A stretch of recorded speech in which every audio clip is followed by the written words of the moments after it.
Hello, there's my finger. Internet, it's Reese with Cirrus House. We're doing our little art workshop. I've got Taylor over here. He's going to draw on some monsters, and we're going to do this now. So check it out. We're live. Yeah. All right. Hello, everybody. Hi, Tal. Hi. This is going to be fun. I'm going to enjoy this. Okay. You have to forgive me. It's been a bit of some time before I stood up and said anything in front of large groups of people or any groups of people. Yeah, for a bit. Kind of background on me.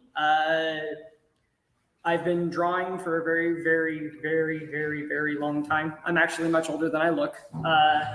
I have been drawing mainly creatures and monsters and dinosaurs since I was 3. I actually had a person who was trying to teach me art say that I cannot only draw creatures and dinosaurs for any kind of art career. Of course, she was right. However, I did end up getting a decent knowledge base when it comes to creatures and monsters and dinosaurs and everything.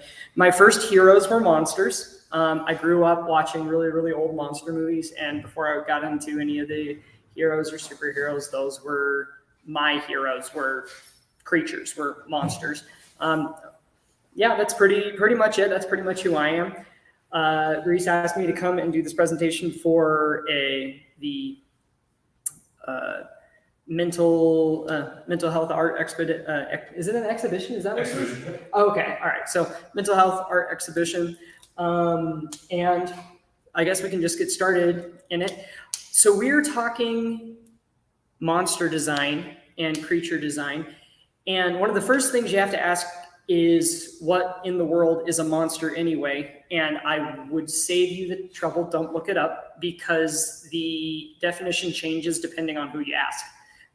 Most people agree that it is something large, and many times they'll say it's malevolent. I don't agree with the malevolent side, but the idea being scary, large, overwhelming, and there is a common thread of it's not normal, it's abnormal, something outside of the normal. I did not just love monsters growing up. Kids love monsters. I ran into a guy who once said that the reason kids love dinosaurs is because dinosaurs are monsters and kids love monsters. So the jump is easy for a kid to be like, oh, monsters are real, yay, and go after dinosaurs. And surprise, surprise, I got it. I was into dinosaurs when I was a kid too. Everybody tends to have something in them that loves monsters, that loves the strange, the large, the overwhelming, and the abnormal.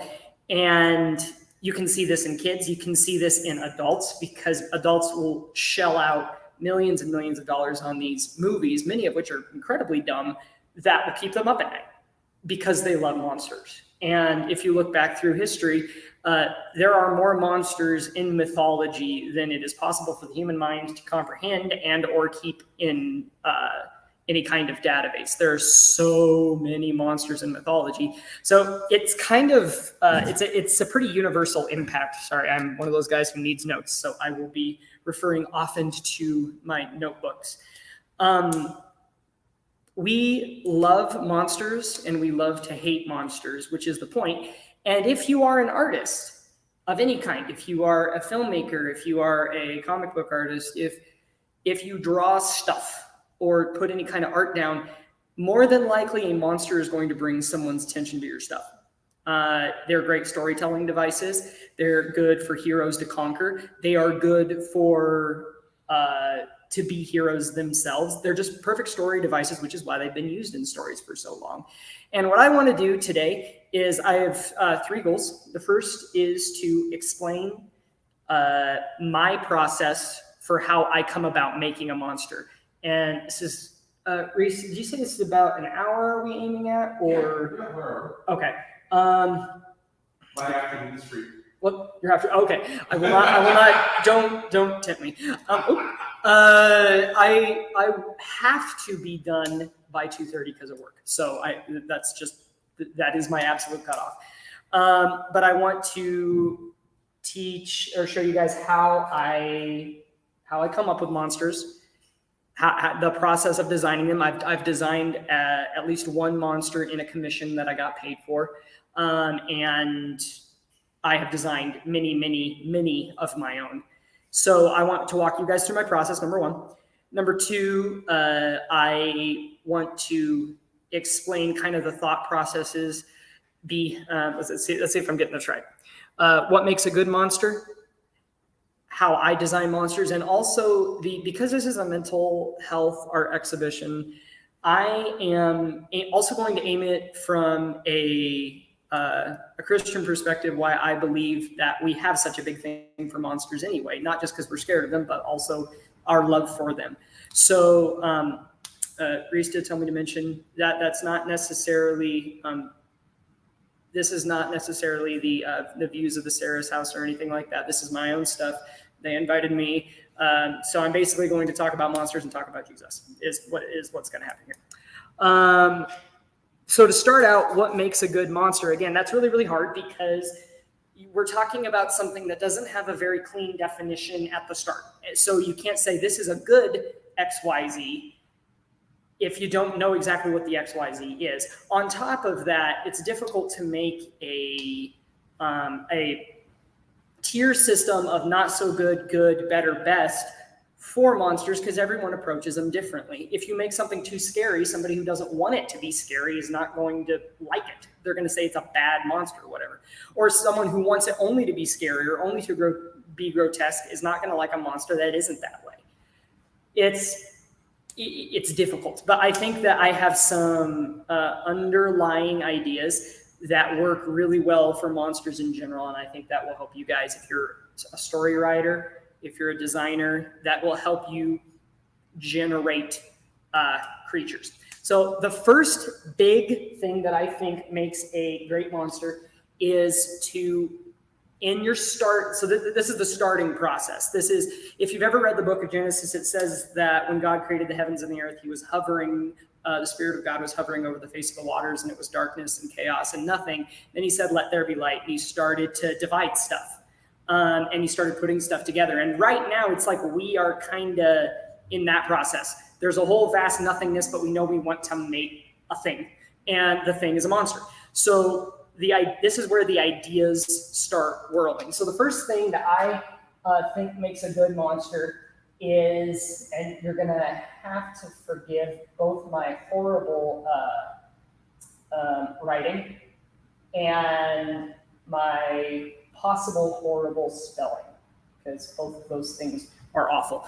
But I think that one of the things that makes a great monster is thrill. And I'm not meaning just scary, because something can be thrilling without being horrifying or frightening. I think the lines between those two things are very light. But I think that is one of the first things that makes people love monsters, even kids. When I was a kid, I loved dinosaurian monsters and monsters that could breathe fire. So that's my first little doodle for you guys today, is this dude over here.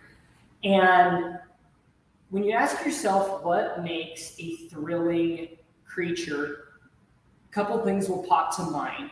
And one of them is if you make them big. I don't think that every monster should be big, and it doesn't need to be big in order to be thrilling. But if you make it big, you are going to get a thrill, a good chunk of the time. When we're talking about things like the Grand Canyon or lightning or the massive creatures we do in fact have on our planet, there's something in us as humans that looks at that and wants more of it, despite the fact that many of those things are dangerous for us. If you mess with the Grand Canyon in the wrong way, you're going to fall and get hurt. If you mess with lightning, you're going to get hurt. You know, if you're a storm chaser and you mess in the wrong way with storms, then you're going to get hurt. When we look at, okay, let's think about what's going to make us a good monster. Sorry, Tal, if you can't see this. If we think about what is going to make us a good monster, we need very much to come up with a list of things that we know that humans would look at if it was in real life and they would be overwhelmed. So you're aiming for overwhelm. An idea is almost like these, if superheroes are superhumans, monsters are super creatures, is the idea. So big is going to get a reaction a good chunk of the time. If you make the creature large, you're going to get a good solid reaction because big stuff is cool and big stuff is scary. That's why giant monsters were such a big thing in the 50s and the 60s and 70s and stuff is, again, people enjoy being overwhelmed.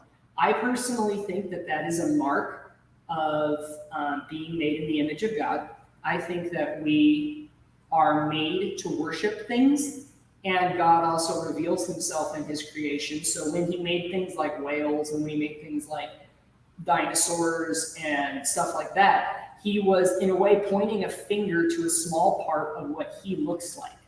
So when you're basically hacking your audience's perception, you want to give a little poke towards that part of them that is made in the image of God that wants to see something bigger, almost wants to be, to feel small. Other things that you can do, not just in the sense of large, you can do like they're too fast, or they're invincible, or they're so other in their weirdness that it hits you in an overwhelming sense. So I think that's one of the first things is thrill, which is why I've got our little dinosaurian guy here chewing on a plane. Don't ask me which plane it is. My son knows more about planes than me, and he's not 6 yet. So I can only tell you that it's basically some kind of plane. What you're aiming for in making things overwhelming and thrilling is the idea of too much. It's too big, it's too fast, our guns are too small, the boat is too small, that kind of thing. It's an overwhelming sense. If it was underwhelming, it really wouldn't hit you as a monster.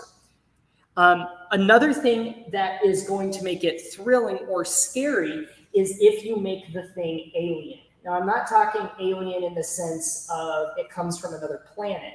I'm talking in the sense of if a human being looked at this creature, they think to themselves that, or even without meaning to, they think to themselves, that is not like me. That is other than me. Alien things hit us or hit many people in such a way that it gets a bodily reaction, which is why I think a lot of people hate insects. Everything about insects is other to humans. The arms and legs are in the wrong spot. There are too many eyes. So again, we're kind of leaning into this idea of overwhelm. There's too many eyes, there's too many legs. They're like little meat robots. All of their bones are on the outside instead of on the inside, you know, like the exoskeleton and stuff. So that, I think, is one reason why there are so many horror movies that star many-legged friends like spiders and stuff. So to kind of illustrate that, I've got an incredibly grotesque snail thing going on here. And the idea that you want to lean in with an alien creature is think about what makes you comfortable around people, even comfortable around animals. I've had the privilege of being very, very close to several creatures that I should not have been very, very close to.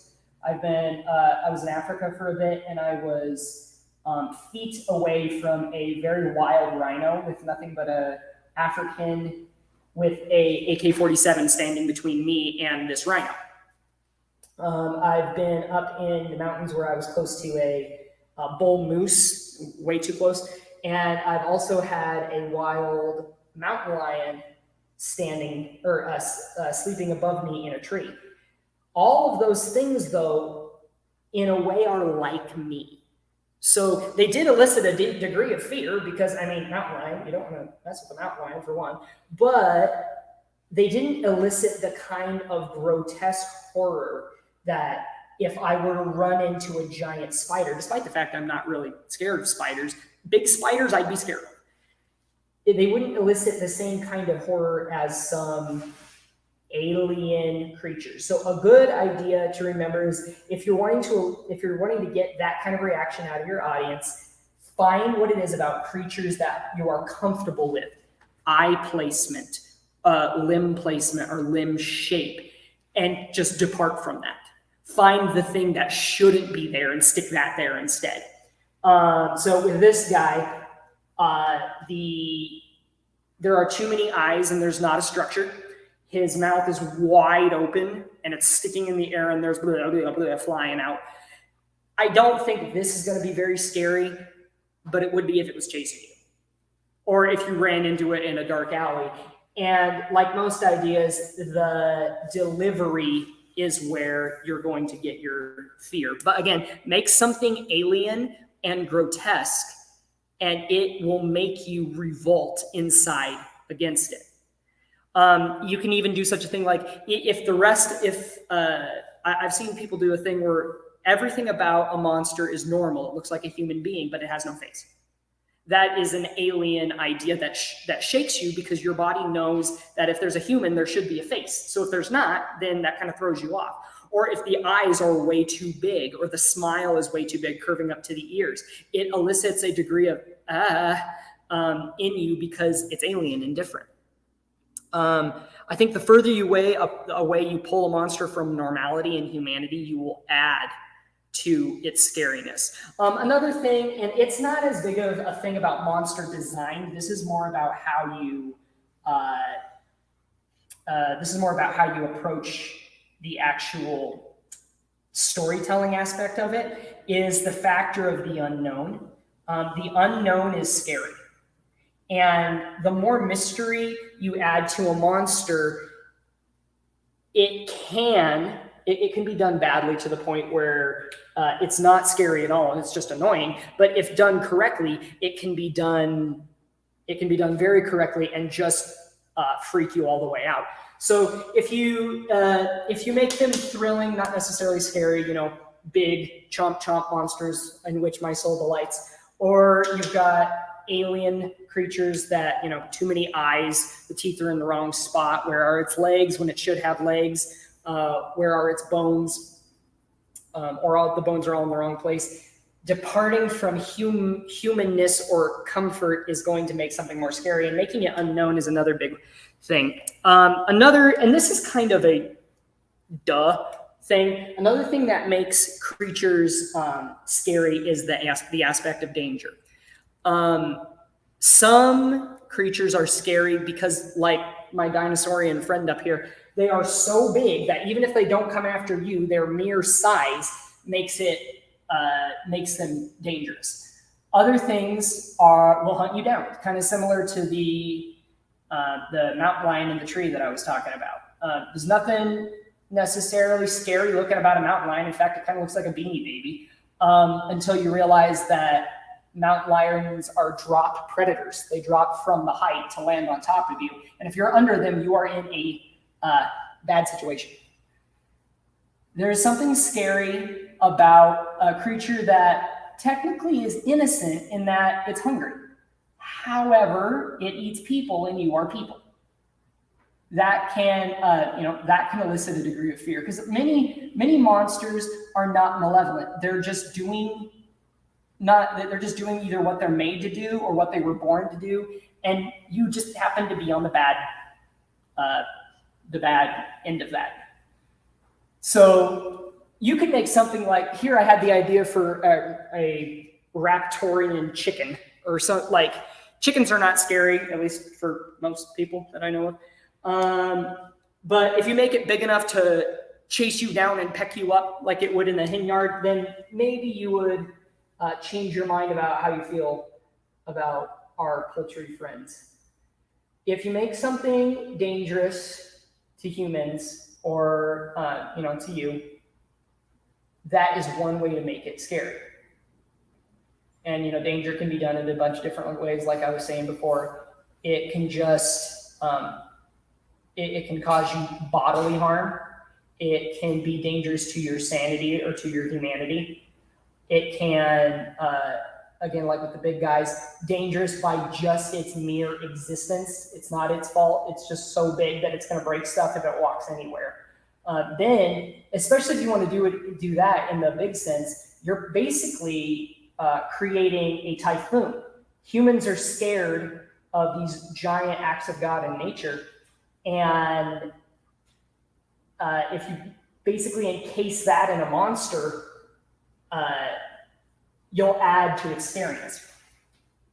So I just want to put I was really excited to do this chicken creature thing. So I would like to finish that before we go on. There we are. Side artist note. If you start really, really light in a drawing, so I've been using some blue. If you start really light in a drawing, and I mean, take a picture in your brain of the thing you want to draw and scribble it. Scribble it out on a little piece of paper or whatever. You can actually get a lot down. Is it going to look good? More than likely not. That's okay. Get away from this idea that everything you draw has to look good. That is a problem that I have had, and I realized that it actually stunted a lot of my art. It doesn't have to look good. It doesn't have to look good now. It doesn't even have to look good later. But that is a little bit toward something that is going to be good later. So danger is one thing that is going to make monsters more scary. Another thing, and this is where we're going to get into some uncomfortable subjects, another thing that makes monsters scary is moral evil. So a monster can be scary because it's dangerous, because it's big, because it wants to eat you. But it can do all of those things and be what we call amoral, as in it's not good, it's not evil, it's just hungry, and you just happen to be slow enough to catch. Another thing that makes creatures very scary, and again, this is one of those that if you doubt this, look no further than a horror movie. Many horror movies nowadays happen to be more spiritual, metaphysical, otherworldly in nature because people know intuitively that evil exists. They look out at the universe, they look at the big thing that is the universe, and they think to themselves, okay, that's not right. Which is interesting because if you look out at something and think to yourself, that's not right, there's an idea somewhere in you, somewhere of what rightness would be. So one of the things that is going, I don't want to do that with wood. One of the things that is actually going to make your monster scary is not making it dangerous because it has to be, or because that's just the way it is, but because it wants to be. So some of the best villainous monsters in the world are monsters that delight in your horror. It's not just that they want to hunt you down. They want to hunt you down and they want to hear you beg for mercy. They want to hunt you down and they want to draw it out and they want to cause you pain. Why? Because that is what they enjoy. Your pain, your torture, your agony, whatever, is what they enjoy. And that is one thing that you'll notice in a lot of horror movies is the idea. If you really think about it super hard, a metaphysical creature, unless it's demonic, wouldn't necessarily have a reason to scare you. But a lot of these movies lean into it almost like the creature is trying to scare the audience. Of course, it's a creation of the person making the movie, but that does add to its horror. The idea that it's not enough that the thing wants to steal, kill, and destroy like scripture says Satan does. It's going to enjoy it. It does it this way because it likes it. And that makes it, again, more scary. Now, the more you do that, the harder it is to make the monster relatable, which we'll talk about in a bit. But making a monster evil, really evil, delighting in torture, delighting in evil, delighting in that which is malevolent, makes it more scary. And this is where we can kind of start playing with ideas of what is okay and not okay to put into this kind of thing. People have been abused in the past. And if you make a hyper abuser, that's going to unlock that part of them that makes them scared. That makes them scared of it. Is that okay? I personally don't know. It depends, I think, on what you're meaning to elicit and what you're meaning to do. But when humans see a bigger macro version of something that they already know scares them, it makes it worse. And evil is one of those things in monsters that can pull your fear out of you a little bit. I think the reason that is because long ago, after God created the heavens and the earth, there was a garden. It was perfectly cool. Everything was okay. There was no evil. There was no death. And the progenitor of this kind of monster entered the garden and messed it up. And the way he did that is he decided he wanted to be the enemy of all sanity, goodness, kindness, and beauty, the enemy of all things that God is. And of course, I'm talking about Satan, who scripture describes as a dragon. I don't think Satan created dragons or the idea of dragonness. I think dragonness is a God thing. But I think that as Satan does, is he stole it and he hijacked it and he twisted it out of any kind of form of what God wanted it to be in the first place. When you think of an evil creature, the more you lean into the idea that it does this not just because it hates you, but because it hates good. It's not just that it hates you, it hates good and elevates that which is chaotic and destructive and amoral and torturous. That is what Satan is like. And when he entered the garden and he talked to Adam, our forefather, and Eve, our mother, he said in his discourse with them, did God really say? God had told them not to eat from a fruit of the tree.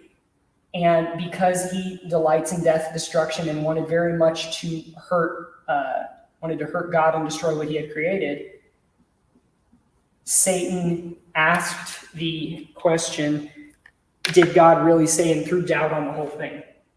Now, had everything gone well, that wouldn't have been an issue. You had a giant talking snake thing, possibly with legs, and Adam could have come up at any point and go, okay, so that's all bunk. You're a liar, and I would like you to leave right now. Of course, he didn't do that. He let his wife eat the fruit of the tree, didn't offer any resistance, and then ate it himself. And scripture says that it ruined all of the universe. It brought death and destruction and evil into the world. And if we're thinking about monsters, I think that's why ancient cultures had this idea that there are things to be afraid of in the dark. They often sacrificed things to creatures that were supposed to have lived in the water, or creatures that are supposed to have lived in the dark. And sometimes the sacrifices took very horrifying, took on very horrifying natures, like the idea that there were some monsters and some creatures that you sacrificed your children to in order to avoid their ire. You see that a lot in medieval in medieval stories, the idea that if only we could just sacrifice this girl, the dragon will leave us alone. And surprise, surprise, the dragon often does not leave you alone. But you're at its mercy, so you might as well just submit. I think that we know deep down inside that evil exists, that there is in a way, a king of evil, that he is of the darkness and he lives in the dark, and he's an enemy of the light. And I think that is one reason why we are afraid of this kind of monster, is because we know deep down inside that kind of monster actually does exist. One of the oldest lies in our culture, in our American culture, is that monsters don't exist, because on almost every level that you can think of that idea, monsters do in fact exist. They exist spiritually, they exist physically, they exist amongst our fellow men. And so when a kid is told by parents who I know mean well that monsters don't exist, there's really no good reason to say any of that. Thankfully, when you create your monsters, you have an opening into truth that when you grab a hold of who we are as humans by creating a truly evil creature, you have an ability to elicit a degree of fear from people. Sorry, I'm losing track of my notes here. I tend to ramble, I tend to babble. So if I say something that makes you kind of cock your eyebrow, I would beg you to forget and to move on to what I hopefully will give you that is helpful.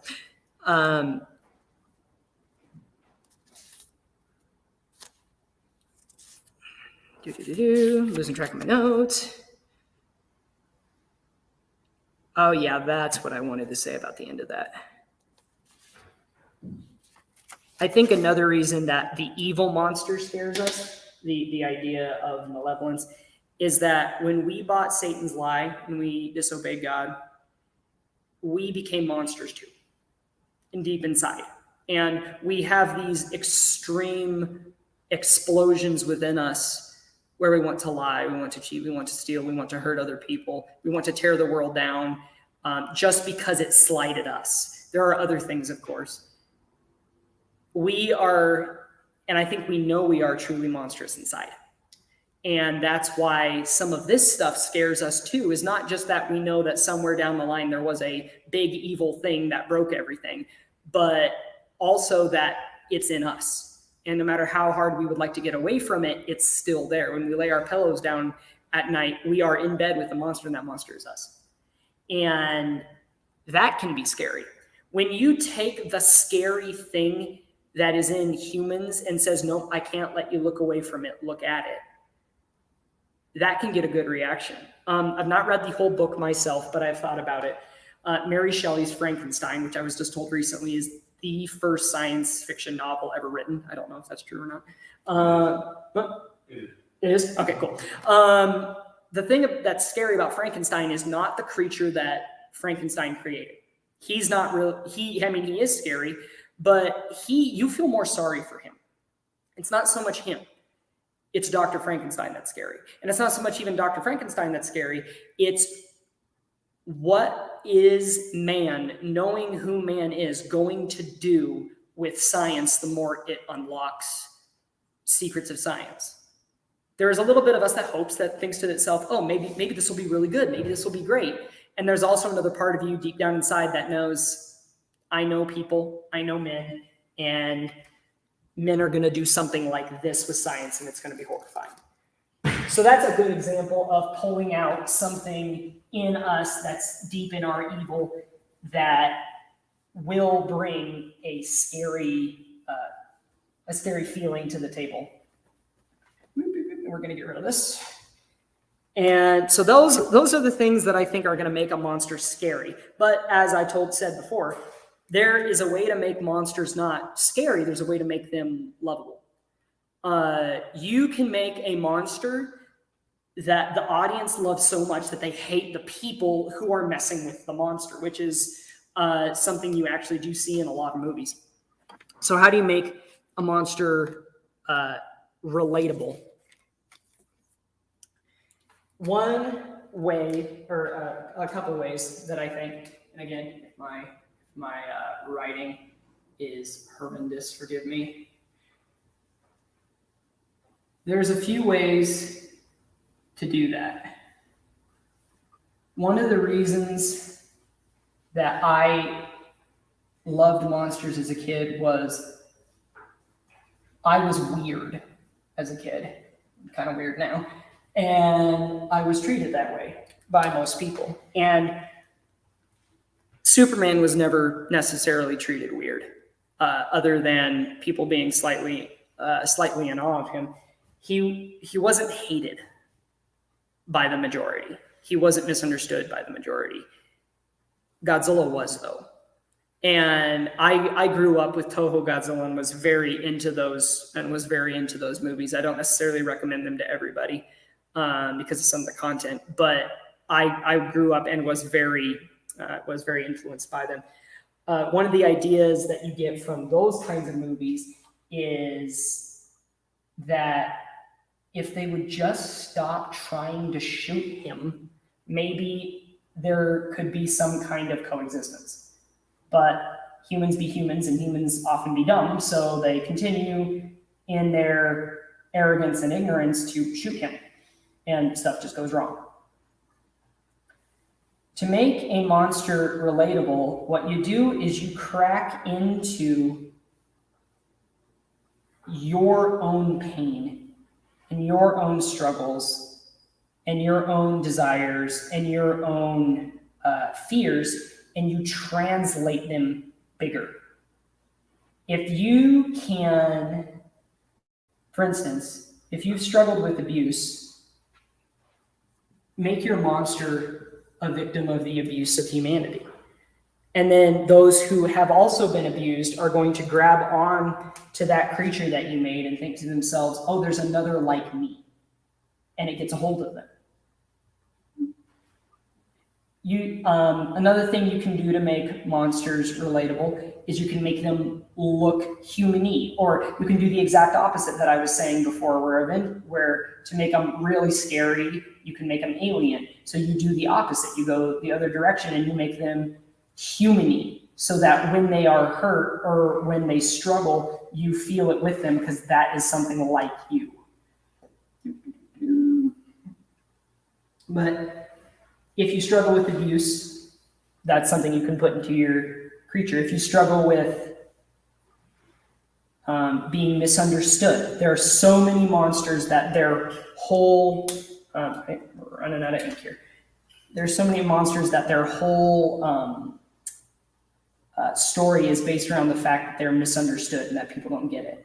If they are being exploited, that's another thing that can make a great monster story, is if, the foolish little humans are exploiting this poor creature that has hasn't really hurt anybody, or at least didn't hurt people until humans encroached on its domain. But it's hurting people now, and it's almost not its fault. So abuse can be one thing. Exploitation can be another.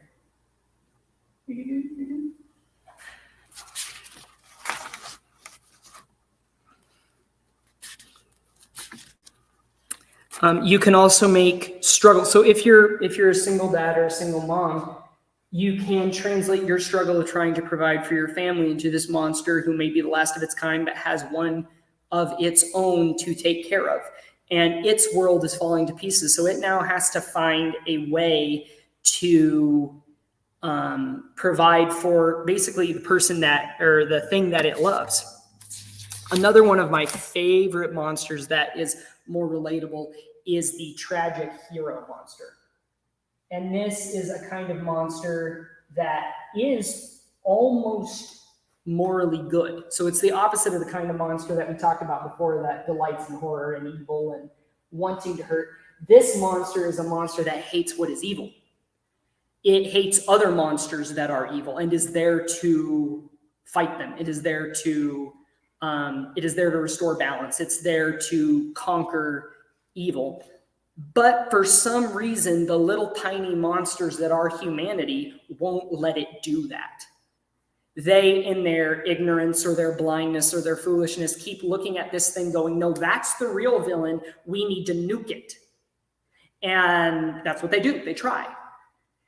Or the monster that's another idea would be the monster that's just trying to get home.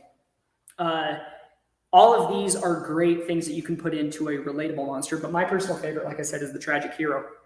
And I think that segues really well into another idea from Scripture, because I said before that we believed the original monster. We became little monsters ourselves.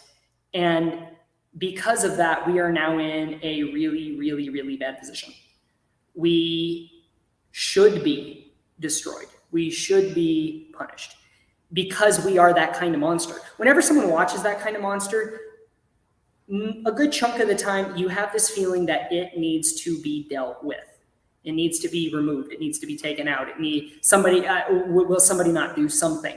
There is a degree of relief that you get when the nearly indestructible whatever it is that is intent on malevolence is somehow defeated. And we technically need to be defeated. We're the ones that have embraced this evil. And God himself, who is very big, is very powerful, he's very awful, quote unquote, in the way that we used to use the word awful, full of awe, or as one person said, the Lord of terrible aspect, who also for some reason loves tiny evil people, made himself tiny in order to rescue us from that. And when we saw him, it was very similar to these tragic hero monsters. We saw him and we were like, that's the real villain. That's the evil one. I don't like him. We should kill him. And if you know anything about the biblical story of Jesus, he was taken by the people who he was sent to love and he was sent to save. And they destroyed him. They hung him on a cross. And they killed him. Now, there's more to that story, and I want to get to that at the very end, but I want you to have that in your minds as you think about a tragic hero. People have been yoinking Jesus' story for a very, very long time, sometimes without them even knowing that they're doing it. And it has been yoinked many times in monster stories by creating the tragic hero monster who really is relatable. Because we all, in a way, feel like we are fighting against the world, and we're trying to do what's right, and the world just isn't having it. So I think that is one of those monsters that gets a great punch if you're going to put it in your story, is the tragic hero monster. Especially if he has to overcome the relentless hatred of the people he's trying to save. All right, so that, right now, up till this point, we've been going over very upper level idea stuff, building it into our monster, what would be a monster idea. Now we are going to transfer. I'm actually going to, real quick in the time I've got left, I'm going to design a monster in real time, going through my process for you. And that way you can, and I'll throw little notes out here and there of how I do it. It's not going to be perfect. It's not going to be a perfect example of my process because my process technically takes a lot of time. I quote unquote sleep on it a lot. It requires lots of thumbnailing, which are these tiny little sketches. Like I even did little sketches for my presentation today of the doodles that I've been doing. As we segue into a monster design, the last thing that I think makes a great monster is believability, not necessarily scientific accuracy. Old monsters back in the days of mythology, if a storyteller would stand up and said, oh, it was this, it was that, or the other thing, it was as big as a mountain, or it was as big as a house, or it could swallow a tree. They didn't tell you which kind of tree. They didn't tell you the basic, they didn't tell you the muscle structure that made the jaw distend so it could get itself around the tree. None of these things were discussed. All you did was you sat around the fire going, ooh, it ate a tree. And it hit really well, you know.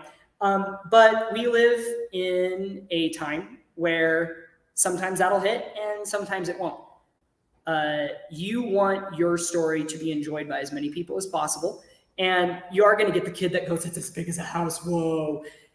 But if you also put in some believability to it, it's going to also get the adult who might be watching thinking to themselves, ooh, this is actually really cool.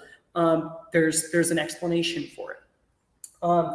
This guy is a real quick idea that I wanted to give you guys. This is not the creature that we're going to design. It's just a doodle. When you're making something believable, when you're designing anything, you need to go through a process of asking yourself a series of questions. For believability's sake, you need to ask questions like, what does the creature eat? Okay.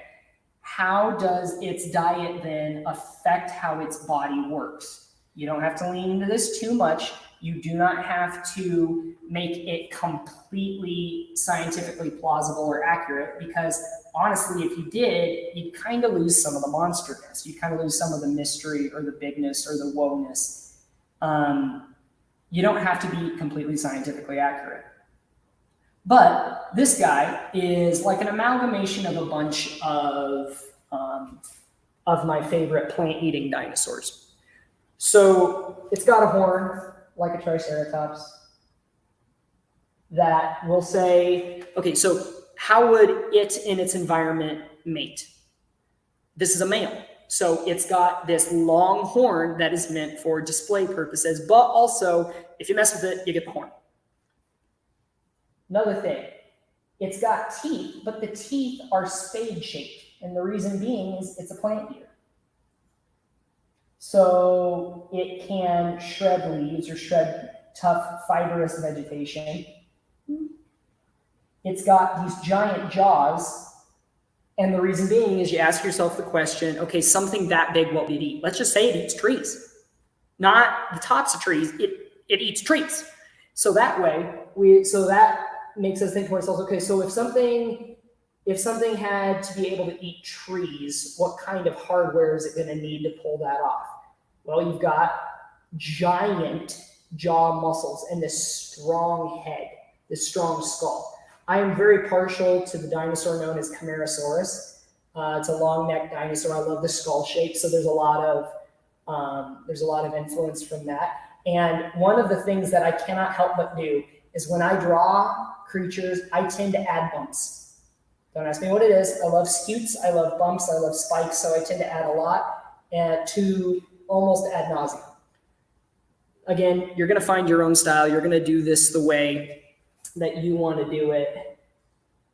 But in this process of making it more believable and starting our design, we are going to ask ourselves these questions like, what does it eat? Where does it live? You're also going to start writing a backstory, and that backstory is going to inform your monster. And I said that a big thing that made monsters monstrous is their abnormality. If you make a monster abnormal, it might make it scary, it might make it more relatable, but when you think of monsters, a good chunk of the time you're thinking of something abnormal. So has it always been abnormal? Has it been made abnormal by some process? Maybe it was created abnormal and that's why it's angry. Or it wasn't abnormal originally because of its context, where it lived. Where it lived, it was completely normal, but you move it out of its context and drop it into the middle of whenever and wherever, and suddenly it is abnormal and it's in the way and everything is in the way of it. That is another great thing that can create a good, compelling monster story. Just gonna get rid of him. So what I'm gonna do is I'm gonna start to lean into this design process and walk you guys through how I do it with a story that I want to tell you, and it's going to be really quick. So imagine, if you will, we're going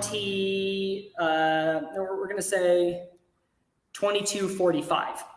2245, the year, we have officially colonized Mars. It's been colonized for a bit.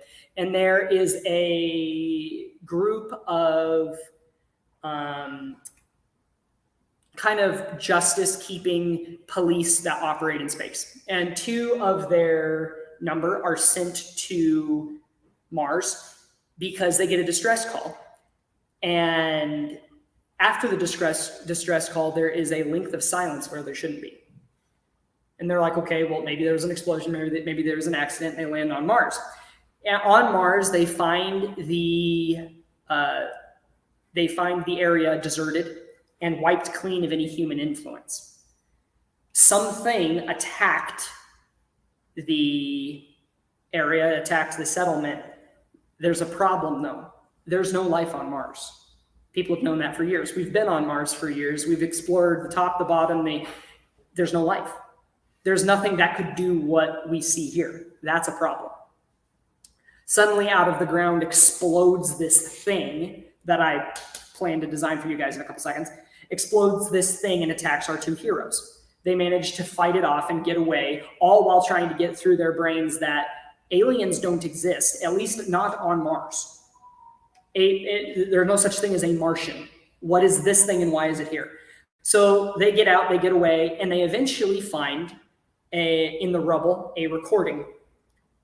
And they watch the recording, and they find out that one of the number of scientists that was sent to Mars to colonize it and help move it forward was crazy.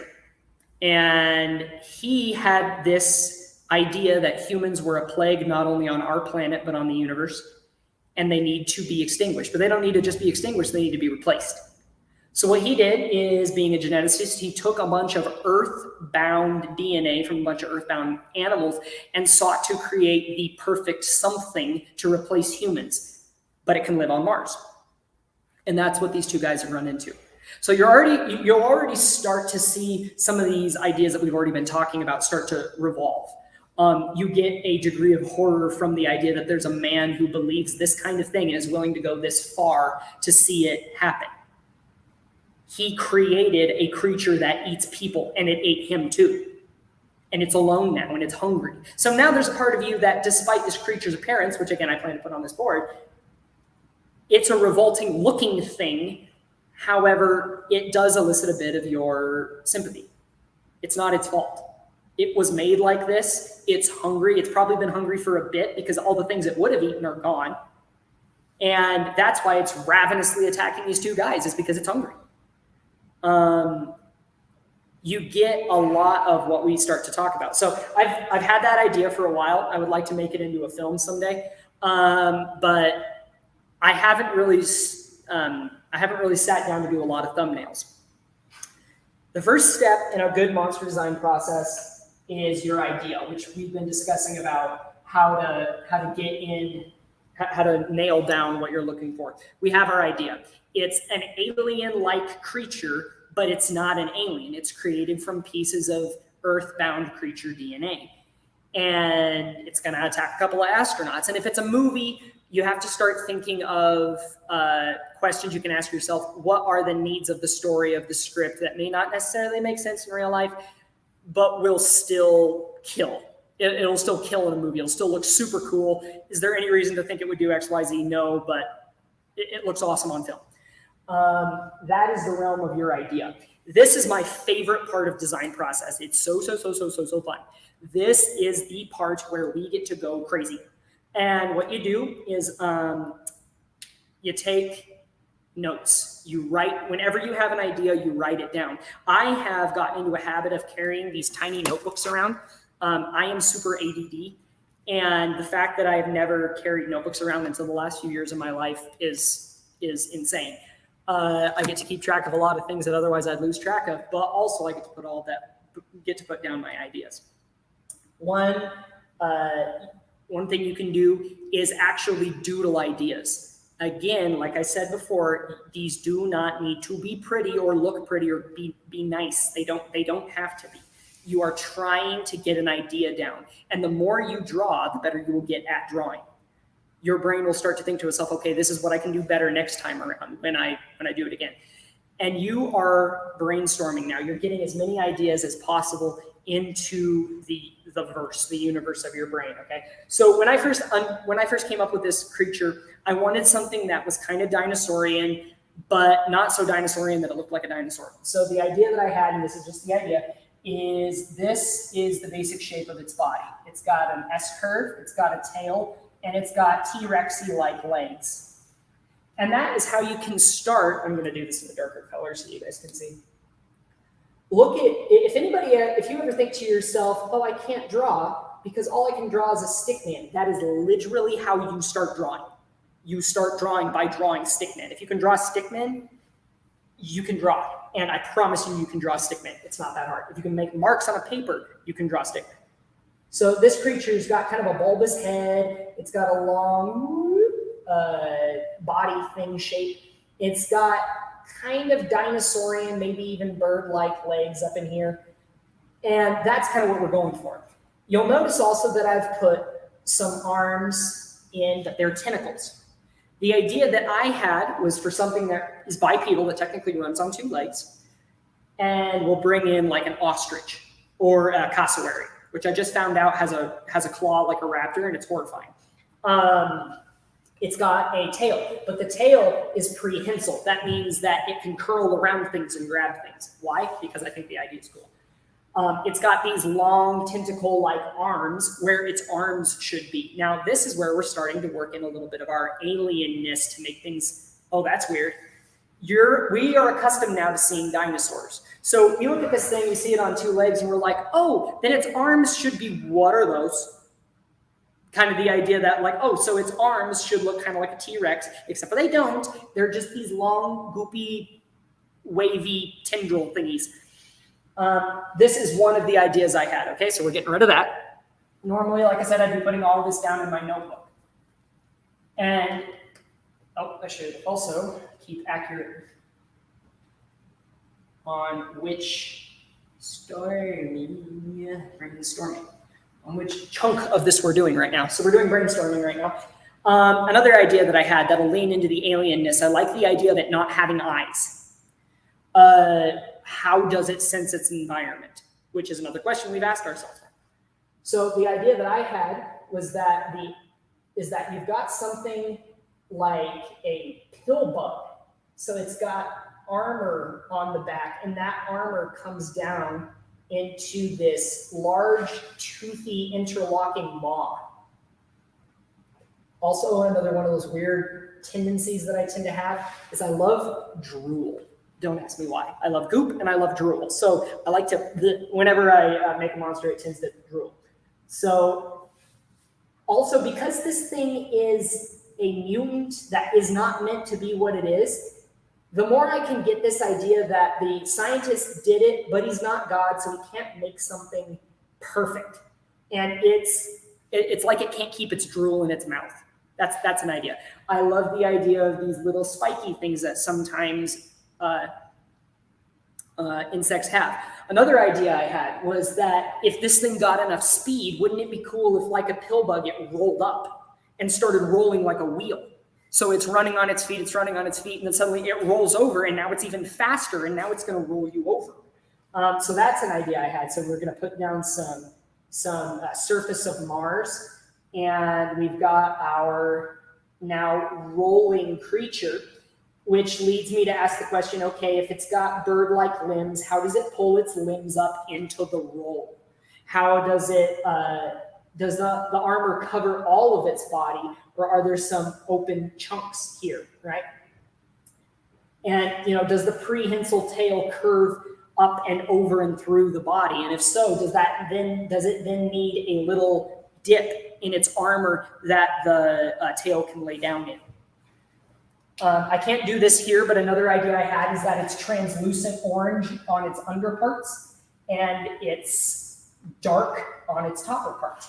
All of this would be put down in your brainstorming session. You're throwing all of as many of these crazy ideas, if you're like me, they come in waves, onto this little piece of note, this notebook that you have. Process of asking and answering yourself a lot of questions. Again, what is the story? What does it eat? What is its history? What functions does it need to meet in the story? Is it going to be more scientifically accurate? Is it not? All of these questions you're asking yourself, you're answering yourself with these tiny little pictures and you're putting them down. Then what you do is you throw all of the ideas together, you toss the stuff you don't like, and you put the stuff you do like together. And that gives you concept number one. Concept number one. And this is very important. Do not, I repeat, do not throw all your heart and soul into this and think to yourself, yes, this is it. This is the idea. Don't. It's a trap. Take that idea, set it aside, and then go sleep on it. Let it ruminate, because you're going to come back to an idea that you adored and going to be like, okay, maybe that wasn't as good as I thought. Or, oh, maybe that could have changed a little bit. Or you'll come back with fresh ideas going, oh, if only I had done that, and if only I hadn't already finalized the thing.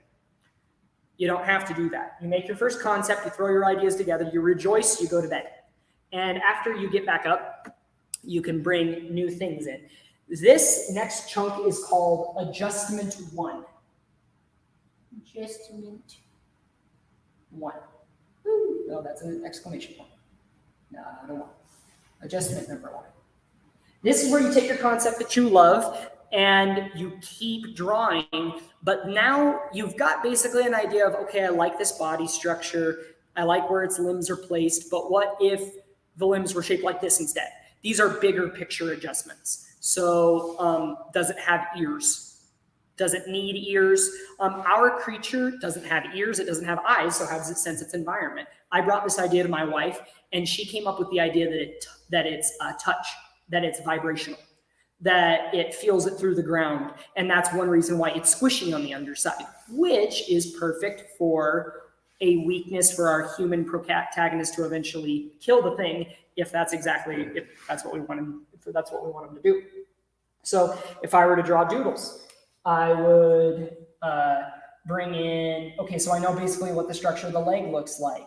It's got that kind of calf like a dinosaur, and it's got one long toe that has a claw like a cassowary, but instead of 3 toes like a cassowary, it's got only 2. And it's got some of these bird-like scales on its legs, but we're going to blend that with the armor on the back. So down the legs, it's got these little armor plates that are matching to the back armor plates. And it'll segue nicely into the scales on the leg. And then I'll adjust it. So I had a version of this where instead of legs like a bird, it had like human arms that were crawling along the ground instead of running like a bird, because you're leaning into the alien idea again.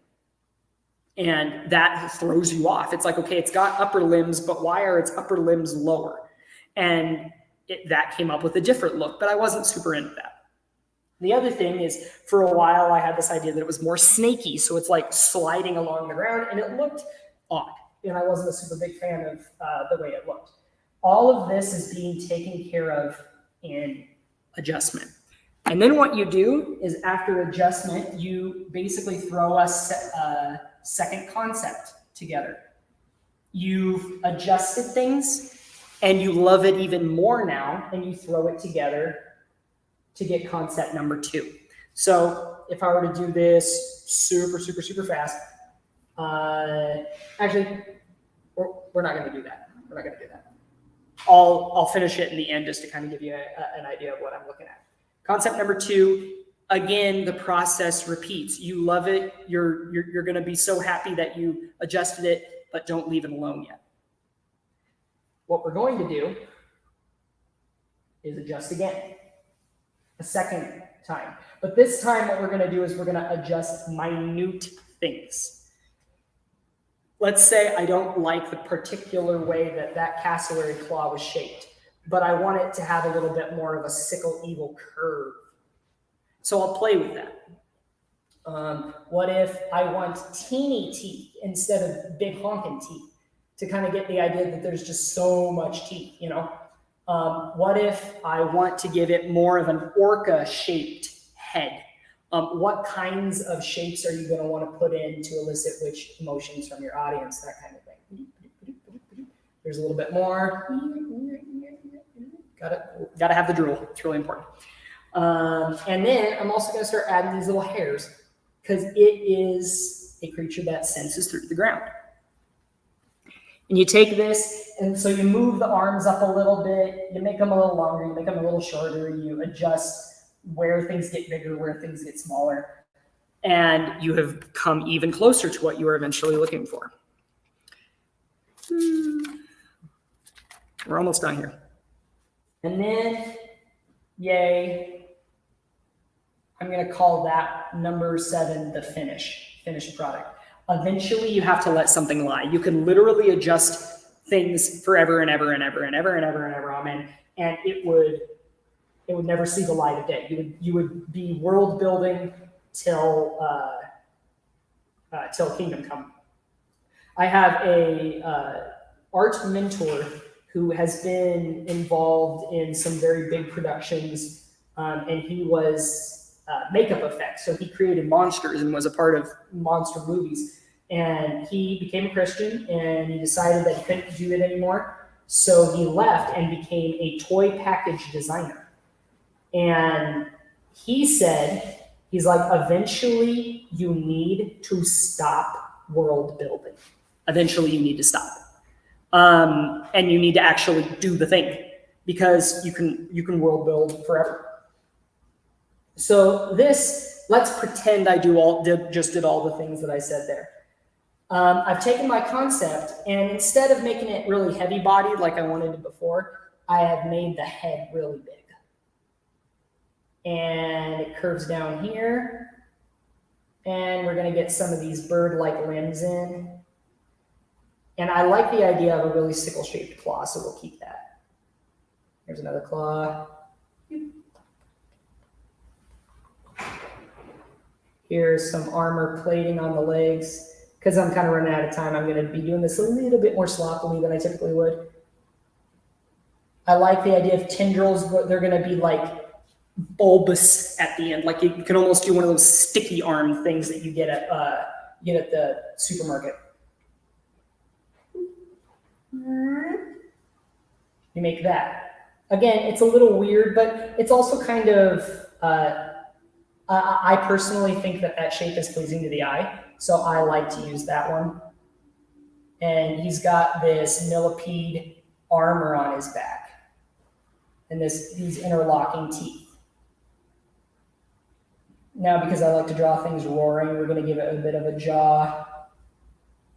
And it's got an open mouth.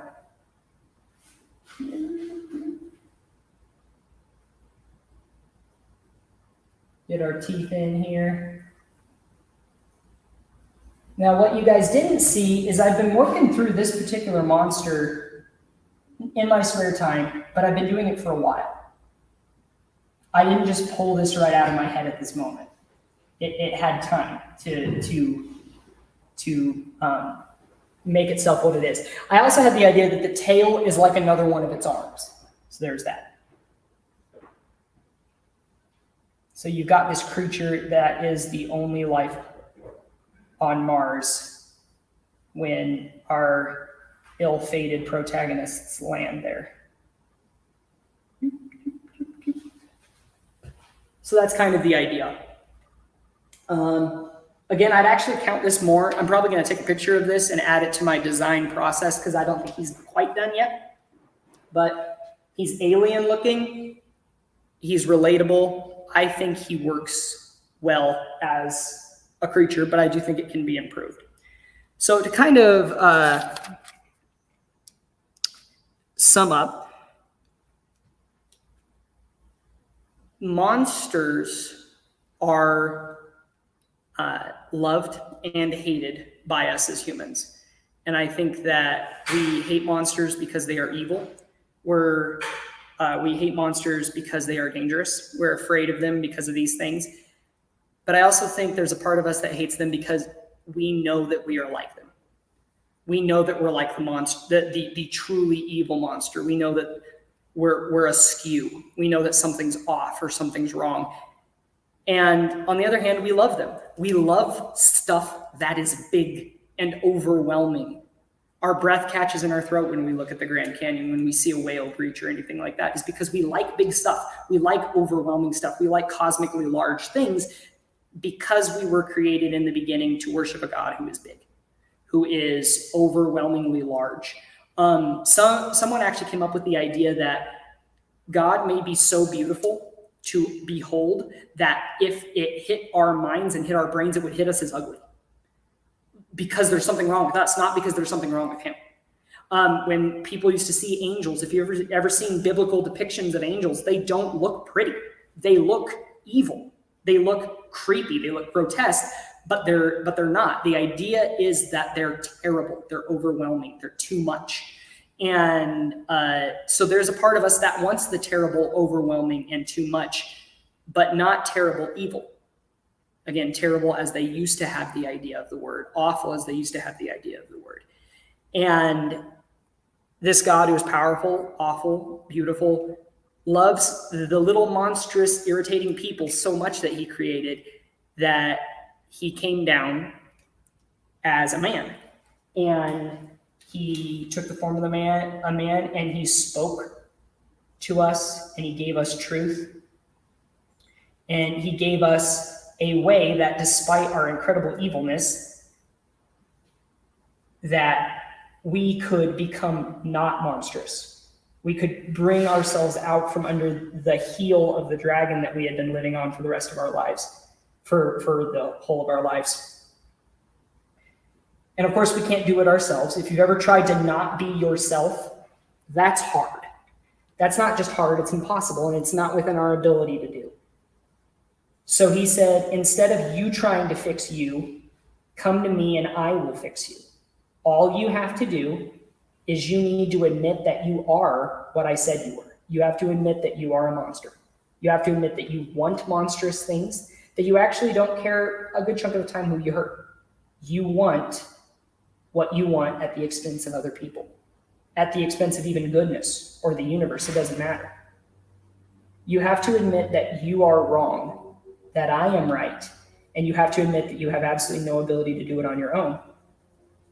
And if you come to me, if you put your trust in me, I will make you not a monster. Jesus said those things, and people reacted very peoply and killed him. He was in the grave for 3 days, and then he rose again because he's God. And that whole process was the epic story where, even though we killed our only hope, the thing we thought was a monster, the only hope came back to life and then has now been able to give us freedom from our monsterness. I've had my own particular struggles with mental illness. I do not think all of them are this way, but I think some of them are. I think some mental illnesses are our reaction to our monsterness. We either deal with it wrong or we lean into it, and it breaks our bodies. We weren't made to be evil, but the more we kind of lean into it, the more we kind of screw ourselves up in our heads and in our hearts. And some of my personal struggles definitely reflect that. I do think that if you're struggling with mental health, you need to go get diagnosed. You need to be thinking it through. You need to get on medication if that's a requirement. But you cannot neglect the heart of the matter, because spiritually we do screw ourselves up. And scripture says that when we disobey, it does hurt us. God is trying to keep us back from the evil we would do to ourselves. And he's trying to save, wants to save. If you come to Jesus, if you put your trust in him, if you repent, he will do that. He promises, he says he will in scripture. I recommend, if you have any more questions about that you can read the book of Genesis, which is in the Bible, Matthew, Mark, Luke, and John, and the book of Romans. Those are the ones that I typically tend to recommend to people. If you have any more questions about either that subject or the subject of monsters, I need to make sure that I'm writing this down correctly. Actually, we're going to do this in a different way. I have a couple emails, but I'm going to give this one. My name is Taylor Boltjes, and my email is taylorboltjes@gmail.com. If you have any questions about Jesus, if you have any questions about the Bible, if you have any questions about monster design, art, drawing, my way of handling this kind of a thing, if you're wanting to have a monster designed, but you don't know how to do it yourself and you would like me to do it, I would love to do commissions. If you have any questions or anything else, that's my email up there. Reese, I think that's it, unless you wanted to do any kind of questions or No, we have one live person. We do have one live person present. Yeah, as long as we have questions. I made Lowe's. You made a Lowe's? Yeah. Is that a monster Lowe's? Yeah. Okay. Do you object to me showing people? No, I do not. Okay. Oh my gosh, I love it. I was having an idea. That's an idea. Okay. Tell me the idea behind monster lows. Okay, so this is an ooze monster that Okay. can just live inside buildings and pull I like off the it. ground, and then there's attacks. And it uses build a building. But in the shell. it had to be a Lowe's. It couldn't have been anything else. It had to have been a Lowe's. We don't even have a Lowe's here. Oh, we don't. Yeah, you're right. It's in Cheyenne. Yeah. And for storage reasons, it's core in the manager's office. I don't know if I want to know what those story reasons are, but questions, comments, personal views? Okay. Well, we'll probably go ahead and wrap it. Yeah, no wait here. Next week, if you saw last time, Ron started a pencil sketch. He's going to be back next week to ink it of Jason Momoa. And who knows what will happen there. I may have somebody else come on or do something later on in August. We'll see how it shakes out. But that'll be probably it for July. Anyhow, oh, hey, Mrs. H just joined us in the chat. Hello, Mrs. H. We're just clocking out. So you have to go back and watch the replay if you want to catch out what Taylor had to say about drawing. Because it's all empty now. Depending on how good that is, you might be able to see the after effects. Yeah. See. Anyway, so I'm gonna clock out.